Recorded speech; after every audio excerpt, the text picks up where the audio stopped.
Masuk di materi berikutnya, itu ada yang namanya stress. Apa itu stress? Stress itu bukan stres sakit kepalanya kita, bukan stress sinting. Stress itu tekanan, stress, tekanan.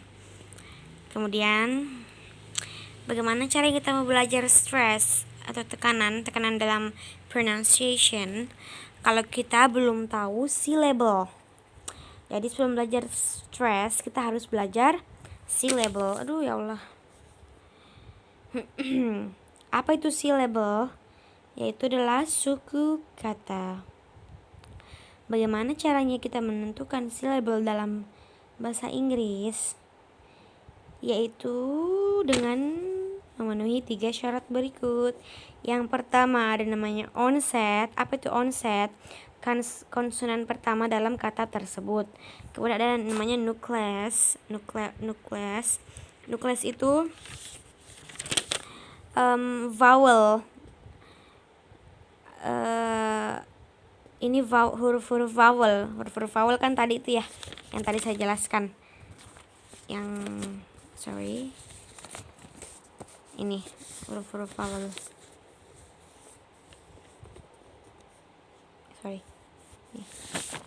Huruf vowel. Kemudian yang ketiga ada namanya koda atau konsonan kedua atau terakhir. Jadi contohnya pada syllable di kata jaya. Jaya itu ada 2 suku kata atau 2 syllable. Ja dengan ya. Bagaimana caranya kita tentukan itu satu ja itu adalah suku kata pertama dan ya adalah suku kata kedua. Kenapa enggak jai dan a? Jai a atau tidak j ayah? Atau kenapa harus ja ya? Bagaimana cara menentukannya? Nah, cara menentukannya dengan melihat 3 persyaratan tadi. Syllable. Bagaimana caranya memenuhi syllable? Yang pertama ada namanya ja ya. J ini berarti di apa? Konsonan pertama dalam kata tersebut. Berarti dia onset. Kemudian setelah onset harus ada Setelah onset harus ada namanya nucleus atau huruf vowel. A itu huruf vowel kah? Jawabannya ya. A, I, U, E, U itu huruf vowel. Maka dia O dengan N, onset dengan nucleus, berarti dia termasuk satu suku kata. Jadi ini bisa disebut satu suku kata. Jadi kalau misalnya di syllable sini tuh onset dan nucleus itu ini tidak ini 3 kan syaratnya. Tidak harus ada ini 3 dalam satu suku kata itu. Tapi intinya harus ada nucleus yang harus ada. Kalaupun misalnya nucleus ada, koda ada, kemudian onset yang tidak ada, berarti masih bisa jadi satu suku kata. Tapi kalau misalnya onset ada tapi nukleusnya tidak ada, berarti itu tidak bisa karena harus ada nukleus ini. Harus ada nukleus. Kemudian kalau misalnya onsetnya ada, nukleusnya ada tapi koda tidak ada, bisa enggak? Bisa juga. Yang penting ada nukleusnya. Koda tidak ada tidak apa-apa. Contohnya kan kayak begini. Onsetnya ada dengan nukleusnya juga ada. Jadi jadilah satu suku kata. Kemudian Y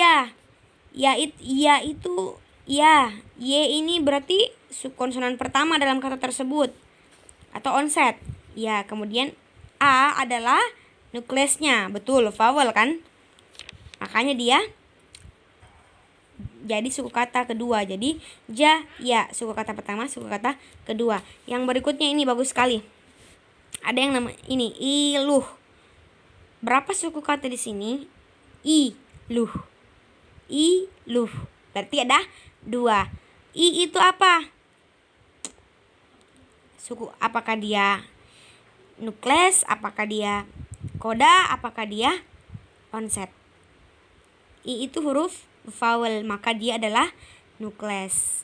Tidak apa-apa cuma nukleus sendiri, tidak ada onsetnya, tidak ada kodanya, tidak apa-apa, tetap dia jadi satu suku kata, yang penting dia itu nukleus. Makanya saya bilang nukleus adalah inti, atau itu adalah yang nukleus itu yang paling penting. Apa itu nukleus? Huruf vowel. Kemudian luh. Nah, L-nya itu sebagai nukleus kan, karena dia suku kata dia tuh konsonan pertama. Kemudian ada U itu adalah nukleus kan A I U E O, ingat saja itu, kayaknya A I U E O itu vowel. U kan berarti dia nukleus. Otomatis ada H itu setelah nukleus tadi ada yang namanya koda. Koda itu adalah adalah kata terakhir atau kata kedua, konsonan kedua atau terakhir, makanya dia disebut koda. Jadi ini lengkap.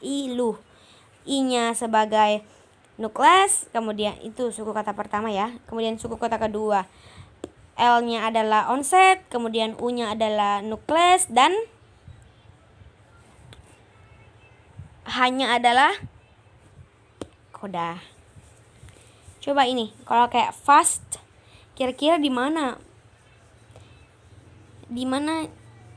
suku katanya, berapa suku kata di sini fast? Apakah fast jadi 2 atau 2 dengan ast, ataukah apa? Ataukah 1 saja fast? Jawabannya dia cuma 1 suku kata fast, karena F-nya sebagai konsonan pertama atau onset, kemudian A sebagai nukleus atau huruf vowelnya, kemudian S sebagai koda konsonan kedua, kemudian T sebagai koda juga konsonan terakhir, ketiga. 1, 2, 3, jadi fast. Kayak begini bisa. Kodanya ada 2 berarti. Gitu loh. Kamu mengerti, saya jelaskan ini. Kemudian ada ini, coba. Beautiful itu ada 3 suku katanya. Beau dan T-ful. Beautiful. Kira-kira beautiful. B sebagai apa? Onset. E sebagai apa? Nukleus. A sebagai apa? Nukleus. Dan U sebagai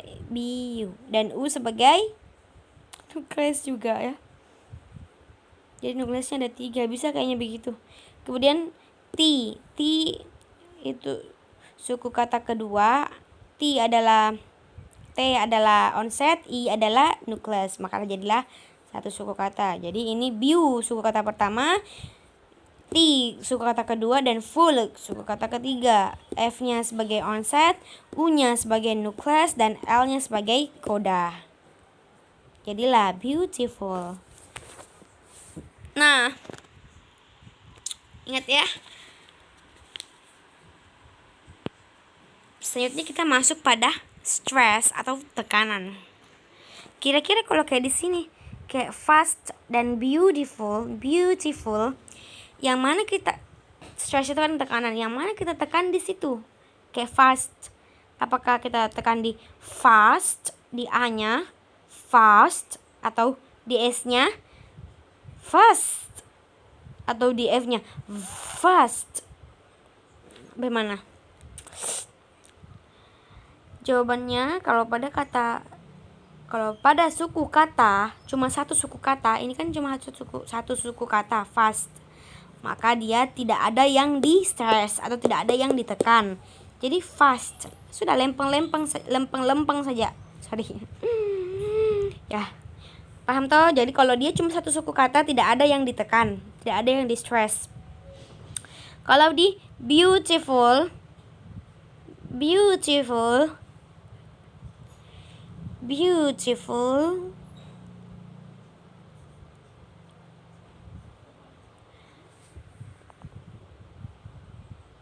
Pertanyaannya, bagaimana caranya kita tentukan stresnya itu di mana?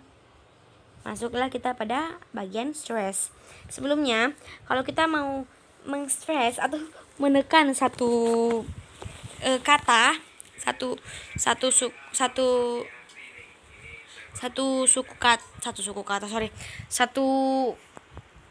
vocabulary, kosakata.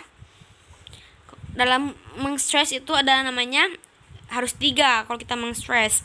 Ada louder in voice, ada higher in tone, and longer in time.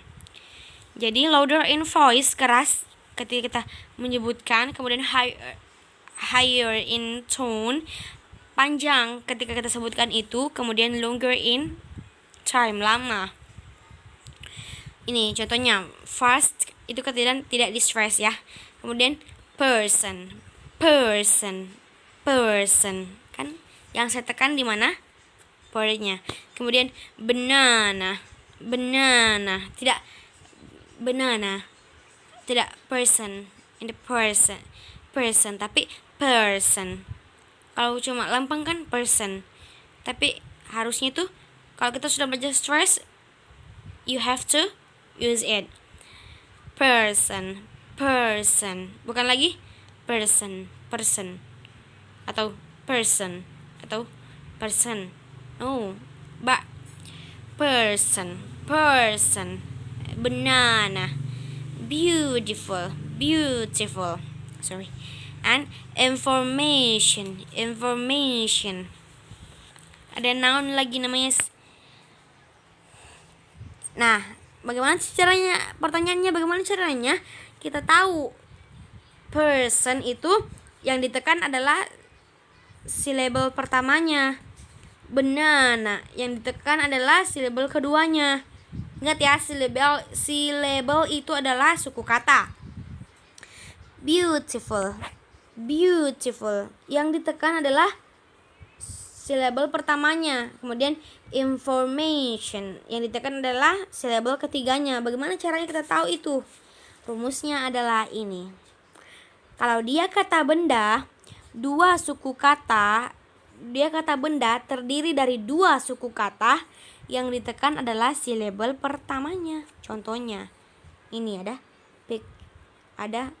pick dengan cher, kemudian win dengan dow, terus but dengan tel, ba dengan tel, battle, kemudian me dengan roar, apa lagi ya, teacher ya, t dengan chair. Maka yang ditekan, yang di stress itu adalah silabel pertamanya, suku kata pertamanya, karena dia terdiri dari 2 suku kata. Maka yang di stress ada terdiri dari 2 suku kata, pick dengan chair, win dengan dow, kayak begitu. Berarti yang di stress adalah silabel pertamanya, picture. Berarti silabel pertamanya adalah pick. Maka yang ditekan adalah pick. Contohnya, picture, kemudian window, bottle, mirror, bottle, window, picture, like that. Kalau misalnya ada yang salah dari penjelasanku, mungkin bisa kamu benarkan, karena siapa tahu ada atau yang lebih tepat lagi mungkin. Cuma ini saya jelaskan setauku saja. Kemudian ada, kalau adjektif juga begitu. Kalau dia adjektif terdiri dari 2 suku kata, maka yang ditekan adalah silabel yang pertamanya. Contohnya ini ada happy, H dengan P, kemudian Y dengan low, use dengan full, for dengan mal. 2 suku kata, maka yang ditekan adalah first syllable, suku kata pertamanya. Happy, yellow, useful, formal, kayak begitu. Happy, I'm happy, I'm so happy. Bukan I'm so happy, no, atau I'm so happy, no, but I'm happy, I'm so happy. Yellow, The color is yellow. Useful, formal. Kayak begitu toh. Begitu sudah. Kemudian verb, kalau dia terdiri dari dua suku kata, maka yang ditekan adalah syllable yang terakhir. Dua suku kata, maka yang ditekan adalah yang terakhirnya. Kayak ini. Di dengan side, dengan for, dengan get. Decide. I decide. Decide. Decide. I forget. Forget. Forget. Forget. Like that. Okay, guys. Ini kayak computer in the mid. Tomorrow. Expensive. Dia juga di mid. Good afternoon. Noon di last. Employee. Employee. Last. Kemudian Japanese. Last. Berarti sejenis-jenisnya ini dia mungkin di last. Sejenisnya ini dia di mid atau tengah. Saya juga belum paham tentang yang ini. Kemudian kalau dia 4 suku kata, stressnya di tengah. Kalau dia 4 suku kata, maka stressnya di tengah. Contohnya information, communication. Oh, sorry. Stressnya 4 suku kata. Information. Yang di stress adalah yang tengah. Oh ya, me. Kan? Harusnya kalau ini berarti K. Communication. Oh, ini 5, sorry. Communication is now nggak termasuk ya, berarti information. Karena dia 4 suku kata, sedangkan ini 5 suku kata dia. Kalau dia 4 suku kata, stresnya di tengah. Contohnya apa? Information. Harus sedikit lagi. Kalau dia 4. Sorry. Nah, kalau dia 4 suku kata, kemudian katanya berakhiran shun begitu, kayak information, politician, revision, electrician, discussion, situation. Selama dia 4 suku kata, artinya dia ditekan di syllable kedua setelah terakhir. Di syllable kedua setelah terakhir. Di syllable kedua setelah terakhir. Berarti shun setelah terakhir. Di syllable setelah terakhir. Shun berarti yang ditekan adalah me-nya. Information, politician, kan shun, setelah shun-nya itu baru ditekan. Revision. Tunggu dulu guys. Ini tapi cuma 3 suku kata. Revision, electrician, 4 ini. Discussion, situation, 4 juga. I don't know about revision. Ini cuma berarti mungkin tidak harus 4 suku kata ya. Tidak tahu juga soalnya ini revision cuma 3 suku kata, tapi yang ditekan setelah shun. Berarti kedua setelah terakhir. Shun. Ini information kedua setelah terakhir. Ini kan terakhir berarti kedua. Nah, me-nya. Politician. Shun berarti T. Revision. Shun berarti V. Electrician berarti 3. Discussion berarti cars. Situation berarti 2. Kayak itu. Kemudian kata yang berakhiran IC ditekan syllable setelah kata terakhir. Sama jika tadi ini berarti ya. Economic kan ik. Berarti no-nya. Atlantic. Setelah tik-nya kan IC-nya itu kan ada lan. Berarti lan yang di setelah terakhir kan. Berarti lan yang di stress. Contohnya economic, Atlantic, dramatic, scientific. Waalaikumsalam. Kemudian sudah kayak begitu saja kalau yang tentang ada IC-nya. ada yang ic-nya. Kemudian yang berikutnya ada yang berakhiran y, tapi ini tidak menentu di mana di stress. Kalau dia ini biology, yang di on-nya di stressnya di o atau biology. Kemudian kalau likely berarti likely. Kemudian activity, baru possibility. Ini C-nya yang di stress. Terus tadi kan kita pas yang noun kan dibilang di sini kalau di kata benda kalau dia terdiri dua suku kata, maka yang di stress dia di silabel pertama. Tapi ada pengecualian pada kata hotel, dia tidak ditekan di silabel pertama tapi ditekan di silabel kedua. Makanya dia bunyinya bukan hotel tapi hotel. Bukan ho yang ditekan tapi hotel, like that. Terus yang berikutnya ada yang namanya priori roof word. Ini kan sama-sama semua berasal dari kata comfort, kemudian diurai menjadi ada yang namanya comfort, kemudian comfortable, ada yang namanya discomfort, baru uncomfortable, baru comfortably, baru comfy. Ini yang distress yang di mana? Yang distress tetap dia pada kata come-nya, comfort. Kalau di kata pertama comfort, dia yang distress berarti selamanya mau diubah bagaimanapun kata itu, tetap yang di stress itu adalah comfort. Jadi come-nya comfort, comfortable, discomfort. Ini kan contohnya ya. Ini dia di silabel pertama comfort, comfortable. Tapi di discomfort dia bukan lagi disnya yang distress, tapi suku kata keduanya yaitu calm, tetap calm selamanya. Makasih kamu kah. Kemudian ada yang namanya ini, saya tidak tahu aja apa lagi nih. Photographic. Nah, ini kan juga berubah. Yang mana yang di stress bukan lagi mentang-mentang di sini photograph. Berarti di sini juga photograph.